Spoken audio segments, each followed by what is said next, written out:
believe that the ideal for anyone is to find love and enjoy that love in their lifetime. But when life happens, life happens.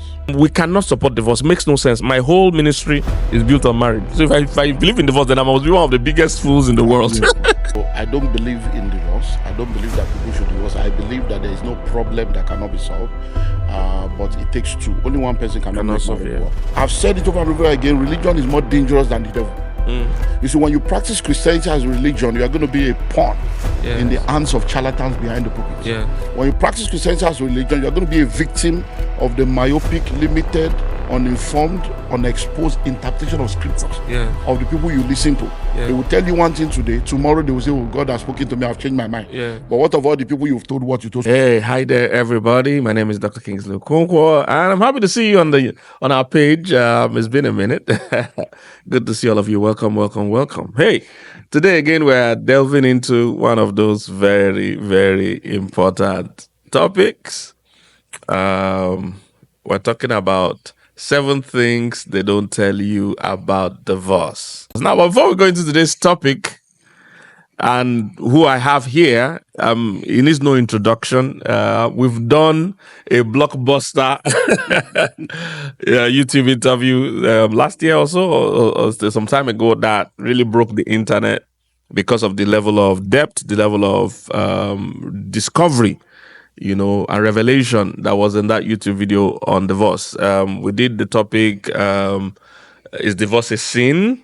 Then we did how my first marriage crashed. Then we did how I bounced back from a divorce. It was a blockbuster. It really rocked the internet.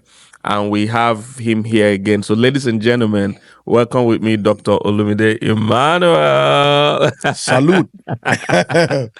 Welcome, my sir. brother. How you doing now? Very well, very well. Thank God. Thank you for coming out. Thank God for his grace and mercy. Mercy. Thank God, say God no be man. No.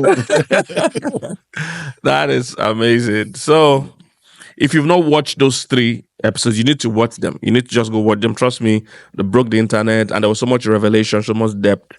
And I'm going to ask him the impact of it. But before we go that, I want to ask him one question first, because I still saw a comment today, a fresh comment today, that said both of us support divorce. Because of that, those YouTube videos we put up, that we support divorce. So answer for yourself now. Emoji, do you support we divorce? don't support divorce. You see, anyone that has made that statement has not watched the entire video. If you when the video came out, there were a lot of reactions, but for me it was like 80-20. The reaction was more positive than negative. And when people called me then, I said, have you watched the entire? Because they saw the clips. I know with this clickbait generation, all they want to see is, and they run with the. So I said, when they watch the 3 parts, oops.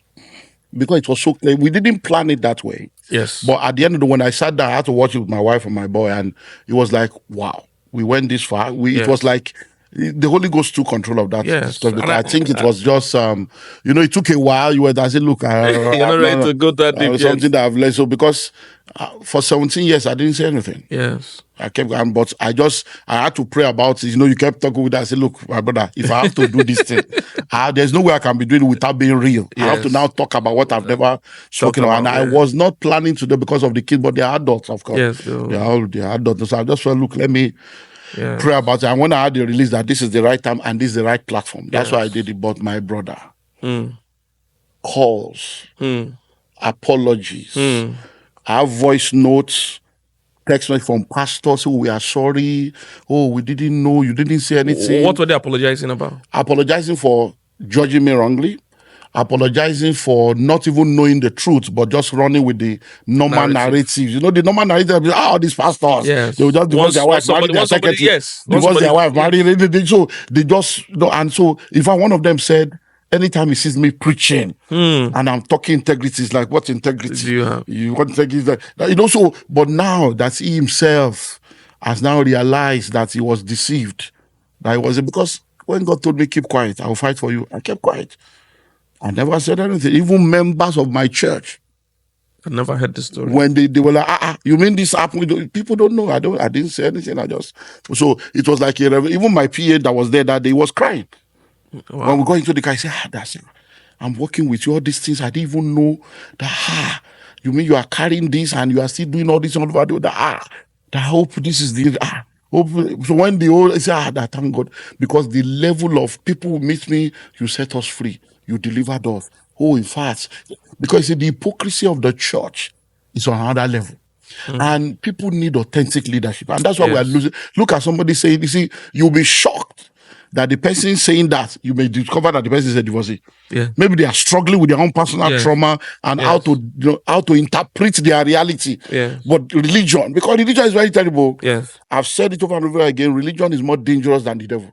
You see, when you practice Christianity as a religion, you are going to be a pawn in the hands of charlatans behind the pulpit. When you practice Christianity as a religion, you're going to be a victim of the myopic, limited, uninformed, unexposed interpretation of scriptures of the people you listen to. They will tell you one thing today, tomorrow they will say, oh, God has spoken to me, I've changed my mind.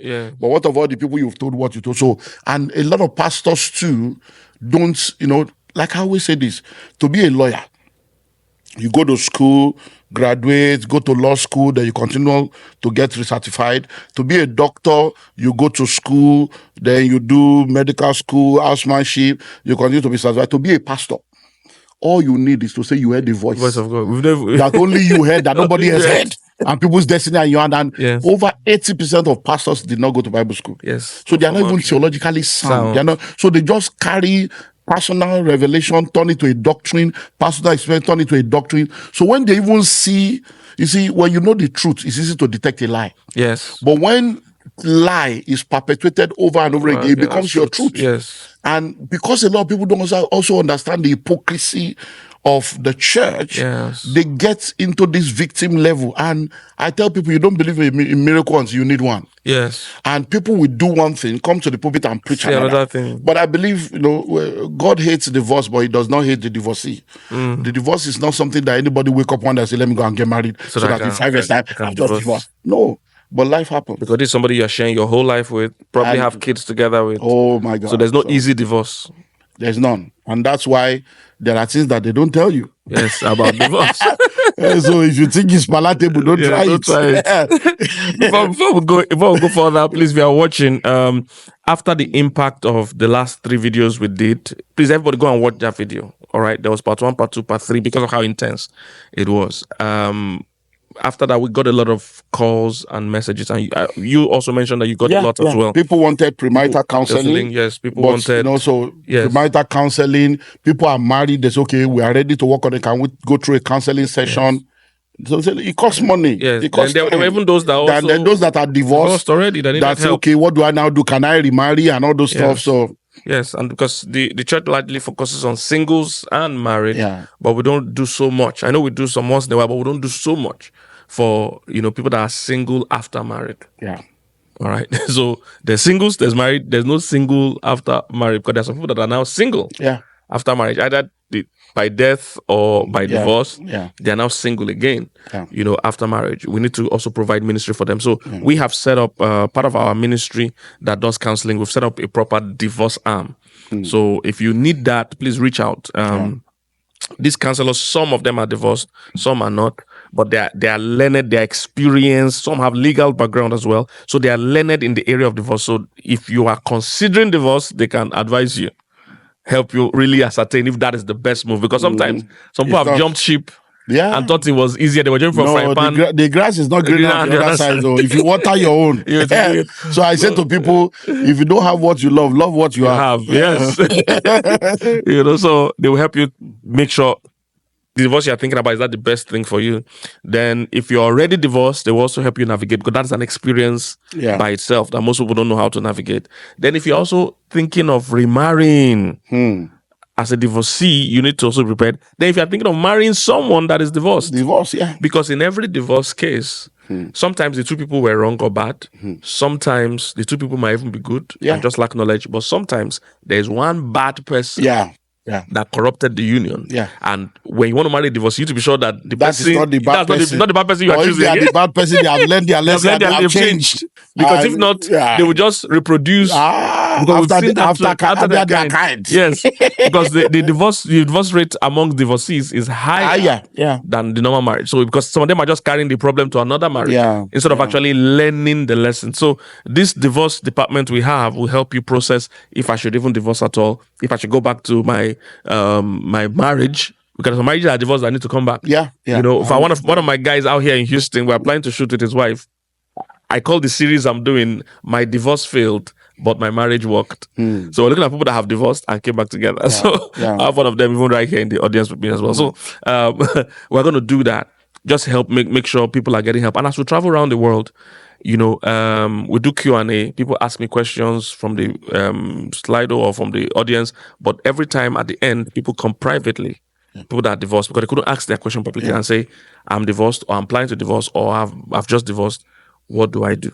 So we found out there was a demand as well for people, you know, in that space to receive, you know, ministry, you know, as well. So before we go into today's topic, just for the records, do you support divorce? No, I don't. I don't, because I believe that the ideal for anyone is to find love and enjoy that love in their lifetime. But when life happens. Yeah. So I don't believe that because you have divorced, then you have missed the purpose of God for your life, or you will not fulfill the purpose of God for your life. Life happens. So I don't believe in divorce. I don't believe that people should divorce. I believe that there is no problem that cannot be solved, but it takes two. Only one person cannot make marriage work. And I've said this over and over again. There is no marriage that has ended in divorce that did not have a chance to survive if the two people were willing to work on it. And there's no marriage that is doing well today that did not have a chance to break, except for the fact that the two people decided to work on it. So I've been in meetings to speak, friends doing 25, 45 years. I've even done 50-year wedding anniversary where I'm the speaker. And I know the friend that is doing 50 years wedding anniversary. I know the story. There are many, but you see, it's like I said to people, it's like a cake. When you are eating the cake is sweet, but what makes up the cake?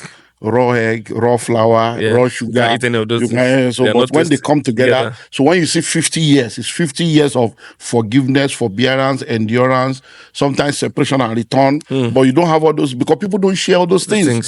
They just package everything and say, they just give the testimony. God did it. I go run out.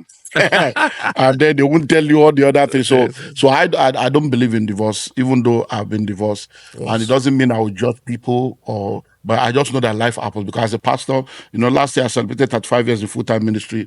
In 36 years of being in ministry, I've seen the good, the bad, and the ugly. And like we said, people should just go and watch this. It was really very balanced. Watching it back by myself, I'm like, wow, this thing really covered a lot of ground. It was a divinely orchestrated thing. So for those that will still come in the comment section and say, these two pastors are not really men of God, I still got that chance coming today. That way, you don't go gather lawyer and I say, see, you have no created lawyer to be helping people to read their marriage. You made a statement that people don't know. They don't know the importance of a miracle until they need it. You know, sometimes you don't know the purpose of divorce. It was even God, even though it was not God's original plan, but it was God that still created divorce.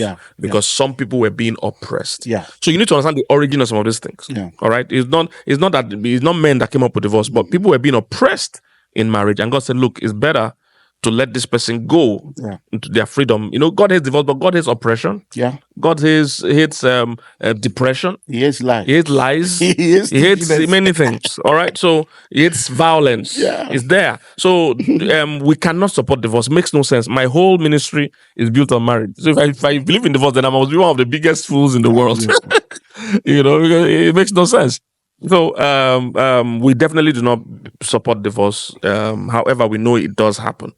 You know, we know there are times that is beyond your control, and it does happen, and people still need support and counsel, you know, while they go there. So God's perfect will is, of course, for two people to live together. Same way God's perfect will is for people to walk in divine health. But people will get sick. That's the reality of life. All right, so please let's be clear on that before we go into today's. We've spent quite a long time on the intro. Yes, to help the skeptics and help the religious mindset. Yes, we got a lot of is it flashback they call it, or pushback? That these two men of God, they are not really men of God. In fact, your own was worse than my own. They said Pastor Kingsley was even balancing it. But Pastor Olumide Emmanuel, he believed that you go and watch the full story. it was a moment of vulnerability for him. Like you mentioned, most people were shocked when they heard the full story. The impact was all over the world, really. We got feedback from everywhere. All over the world. People that were healed because they've gone through something like that. The church, ostracized them. Do you know what I went to? You know, wisdom for singles now. You know, it was like stadiums. Everybody say, nobody wants to. Physician, heal thyself. Yes, nobody wants to touch you. The church does that. They will just put pit everywhere, dry up. Churches that I bought land for. People I bought equipment for that I was preaching every year. The old door just shut down. Palm. Yes. It's as if your own don't finish. Yes. So you are not God. Yes. God does not need people's approval. Except you're not really a human, or you don't even have the Spirit of God. You can't watch those 3 videos, and what you would think is that this man is just. You need to first sympathize with what has happened, what he has been through. If you listen well, you will see what happened first. Do you know that some of the people that were against me then, some of them have divorced? You see, I didn't even know. They were now calling me, brother. I faced my own. They were now saying, so he said, I said, but you didn't say I can't call you when I've judged you. Before. And now realize that, hey, I don't say my own. They wait for me in front. Yes. But it is well. But let's so go and watch basically. So let's get to today, Emoji. What are 7 things they don't tell us about the first? Number 1, it leaves a scar. It leaves a scar. You see, this is my finger here. You can see this scar here. I was not yet 10 years old when I fell by the side of our house in the place, and then bottle, caught this hand, and it had to be stitched. Wow. So I was not 10 years. So this scar has been there for over 40 years. Wow. Over 40 years, and I'm still looking at it in my hand still right there. now. So the same way you have a physical scar when there is a wound, when there is a divorce, there's a scar. The scar is there because whether you like it or not, it's like a woman that did D and C. Yes. Even though the wound is healed, or CS or whatever, it's healed, the scar is there. So that's the way it is. So many times people are carrying that scar because there's something that happened contrary to your plan and your expectation, because nobody goes to the wedding day. I tell people, you meet someone, you go through the process, and then you go to the altar and say, I do. The same 2 people that said I do, we end up in the court and say irreconcilable difference. There are no irreconcilable difference, only irreconcilable people. Yes. It's because you are not willing to pay the price, and only one person cannot make it work. So there's that scar. That's number 1. So they don't tell you, but the scar is there. So it's like, I don't know if to use this example, but I've sat down with a lot of people that are, plus size, and no matter how much they try to prove that I'm okay with my size, I'm okay, they are not really okay. Sometimes like you can't be okay with this. So a few years down the line, they will now begin to tell you their story. I did this, but you were telling us you were okay. So there is a scar, and people need to understand that. You see, a woman gets pregnant, gives birth to a child. The experience she goes through, no man can explain it. No matter the revelation you are, because you have not gone through it. Yeah. When Jesus spoke to Peter, he said, Peter, there is an experience you will go through. He said, Satan has desired to sift you like a wheat. He said, but when you are converted, strengthen your brethren. Going through divorce leaves a scar that gives you the opportunity to help other people not to be scarred. And so your misery becomes a ministry. It becomes something that you can now use to help you to say, don't go that route, or this is the way to. So that's number 1. It leaves a scar. And many times people don't talk about that. Number 2, it leaves a stigma. Till tomorrow, there are people that no matter what you say, yes, Olumide Emmanuel is a persona non grata. Yes, he's not a man of God. No matter what you say, let him raise the dead. Forget it. Yes. I love that guy. I love his message, but that divorce thing, there's no way anybody can explain to me. People tell me, man of God, I appreciate you, but that thing, because I can't tell you this. Look, one of my friends called me, and he said somebody called him that he didn't know that. He said, my brother, you didn't tell me you are doing this thing now. After 17 years, you did. He said, who is this Kingsley guy? What did he do to convince you to talk that people have been calling me in London? He said, I had to go and watch it. He said, because I didn't know. He said, then when the people now were calling, he said, no, have you said now? He said, but you didn't even tell them that all the things you said that they're shouting. You didn't say, say now only Islam. You never thought, I said, no, we can't go there. Can't go to that deep, Yeah, yes. so am I going to expose everything to you? So people don't understand things. So it leaves a scar, it leaves a stigma. So the stigma is still there. Some people till tomorrow they will go to, I don't go to a church where the pastor has divorced and remarried. Yes. There are people, one of my pastors did not greet my wife. Yes, your current wife. For 14 years. Wow. He has never one day gone to say happy wedding anniversary. Wow. One of my top guys. And I called her, I said, my wife will say, this guy, I greet him, he doesn't greet me. I don't understand. Wow. I said, my baby, it's like, and when I called him, he said, it's true. That I don't have any problem, but that, once somebody has divorced and remarried, I don't like celebrating remarriage. So it's not about you. I honor you, I honor your wife, but I'm telling you. Wow. To say happy wedding anniversary, to my wife is like he's endorsing divorce. In his own books. A great man of God. In his own books, this marriage this guy is a solid man of God on all levels. But you can see what that is a software. Once it's locked in. He couldn't just understand that. How do you say you honor a man and you're not greeting the wife? Now me divorce, my wife no divorce now. Yes. It is me that divorced and remarried. That's our own first marriage. And yet, so you have the stigma. So even you won't marry divorcee, it's part of what you will have to be ready to carry the stigma, because some people will believe that, now you destroyed the marriage. You are the one that was, you are the one that, maybe you are the one that prayed against the marriage. There are all kinds of things that when people talk like this, you are like, where did your mind come up with this kind of script? So there will be that stigma that will be there. So some people just believe that you are not a man of God. Some people believe there is no message you can preach. Some people just believe that you cannot be trusted. Some people just, there are all kinds of things out there. So you have to face it. There are some people that have now, after that time, that's when they now started inviting me back.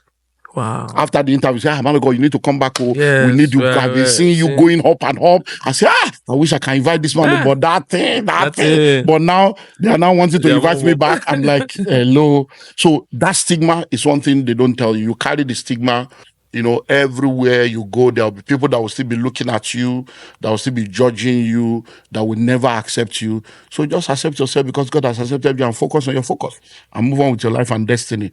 And there's also good. Number 3, they don't tell you that you will have to carry some baggages for the rest of your life. Do you know that up until, I think even January this year, January, I went to a meeting. Up until January this year, I met someone that was not even aware of anything. I was still asking, he's asking of my 17 years after. No, we're talking like 2005. That's 20 years after. 20 years after. Somebody was asking you of your... Say, that you have moved from that place that I used to... And then I just kept quiet. I say, it is well. God is in control. What do you want to start saying? That's a baggage you are still carrying. Yes. There are people that, I don't know if I said it, like I have books. I had to lose books worth over 10 million naira that still has the names of your, and the video and the picture of my ex, and because my books are all over the world. So if somebody called me from Arkansas, you say, Pastor, your books are here, 3 Ghana must go of books. By the time I say, show me the book, I say, just give it away to anybody you want to give, because it's so there is a baggage you still have to carry, because if you now say, okay, you are remarried, maybe you now marry another divorcee, or that one to come with children, there will be blended family. You have to carry that baggage. Now you have 2 children from this one, from this one. It's a baggage. It's a baggage that you have to deal with, and sometimes the baggage is, a major continual reminder of this happened, that happened. So when you think, we are good, somebody will ask you a question or say something that will take you back again. You're like, hey, okay, now wow. So this is not the head. But most of the time people don't see all that. And that's why I tell people, don't just jump out there thinking, because a lot of people, marriage is sacred.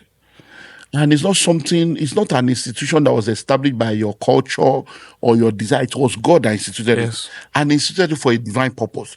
So it's not something you just enter into lightly and jump in and jump out. Because the world we live in today, people have tried to bring marriage into a place of disrepute. They now talk marriage is a scam, and because it's only the negative testimonials that people see. And especially in the days of social media, even those that are doing well, they don't want to talk about their, because it's as if you talk well now, some people will now be hiring your husband, hiring your wife, and you have all this kind of funny thinking that people have. So those are things that I feel that people should note. So number 4, it leaves you to have to retell your story over and over again. It's a baggage. You have to keep retelling this because there are people that did not know anything until that video came out. So there are people I've been preaching for like 15 years. Wow. And every year I go there. So this, you were married before? We didn't know. We just saw this. So this was so what's now happened to your first one? So where are the children? You have to start telling the story all because there are some people you cannot just say it as well. You have now developed a covenant relationship with them. There are people that, if I one of my friends, my covenant friend, he now had to come. He knows about it, but the children did not know. And the children have known me for 17 years. Without knowing that there was any. So they are now like, you mean your friend? It was even the children that went to tell him. That's this thing. That this your friend. Are you sure he's a Nigerian? That this guy is like an American. That he's just too vulnerable. Pastors are not this vulnerable. That this is amazing. This is you mean. So we have to now do another meeting. He said the children want to see me. They will say hell. So you have to be retelling stories. You have to be retelling stories. You have to be retelling stories upon stories upon stories. Even this last month, we are doing a remodeling in our house because my birthday is coming up. So we celebrate birthday every 5 years in my family. So my wife's milestone birthday is this year, 5 years. Mine is 5 years this year. So we are doing remodeling in the house. By doing remodeling, there are pictures of my children. So the event plan, the designer now came and said, okay, since we have my boy's picture, that this one, where is their new pictures to now arrange? We have to start.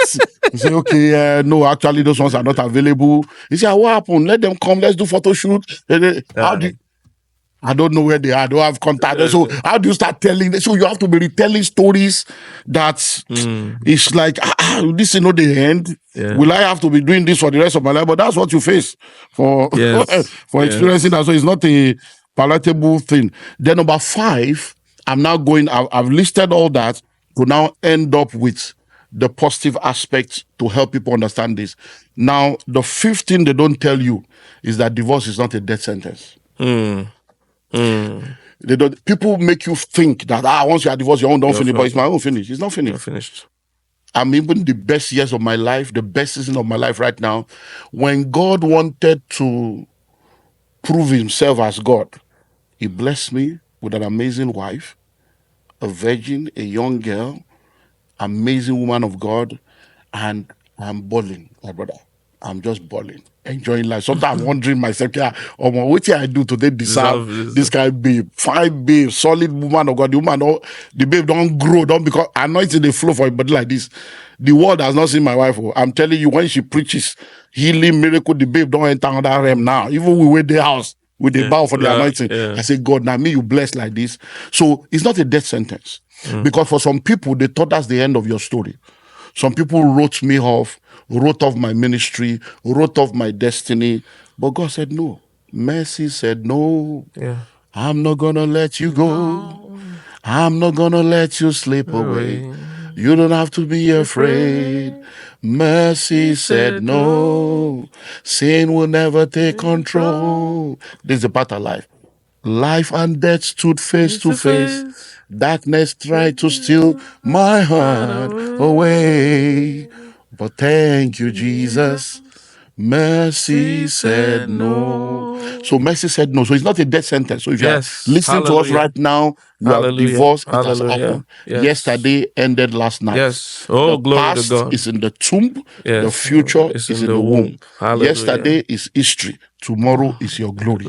So make sure that you realize that, number 1, if you discover that you did anything wrong, repent, face God, ask for forgiveness. If you did anything wrong against your ex, call, apologize, ask for forgiveness, make amends, make restitution, and move on with your life. Everybody deserves to be happy. Everybody deserves to have joy and peace, and you will find love again. So it's not a death sentence. Not a death sentence. Don't kill your destiny. Don't give, because people thought I would stop preaching about marriage. Wow. They thought, and yeah, but MOG, but a lot of people had to stop preaching about marriage when they're all married. Why would I stop preaching the truth? They thought I would stop preaching about marriage. Now, you see, let me give you, Jesus. When we had, we went through the process of, stakeholder management and crisis management, when it now became the time when we needed to inform the entire workforce, I told them everything. I said, these are the entire truths. These are phone number. Go and verify if anything I've said is wrong. So, but I will not allow any one of you to suffer because of my personal struggle.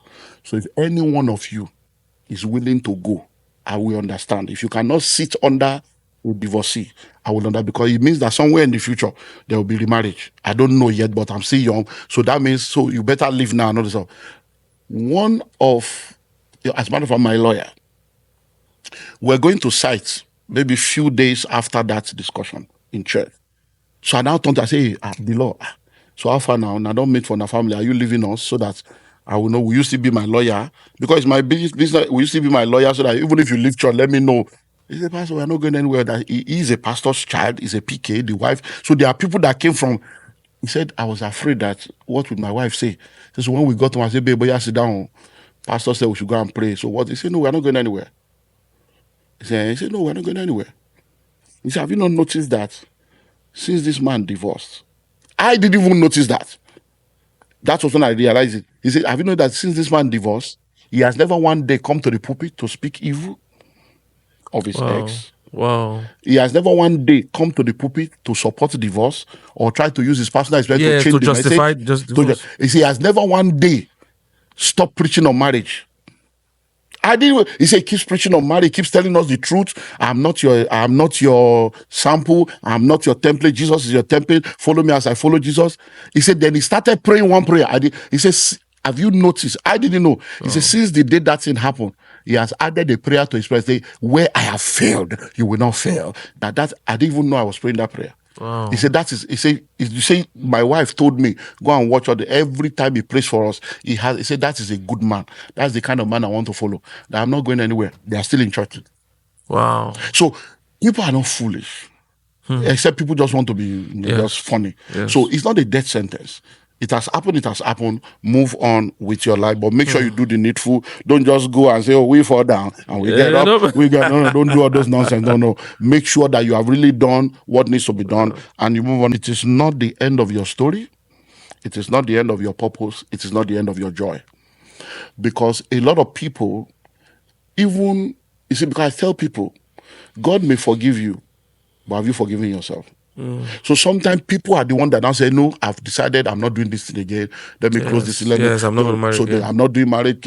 I'm not doing this again. It's not the end of your purpose. It's not the end of your story. It's not the end of your joy. Sometimes it's the bend. It's not the end. And when you look back at, the life of great people, it may not be marriage.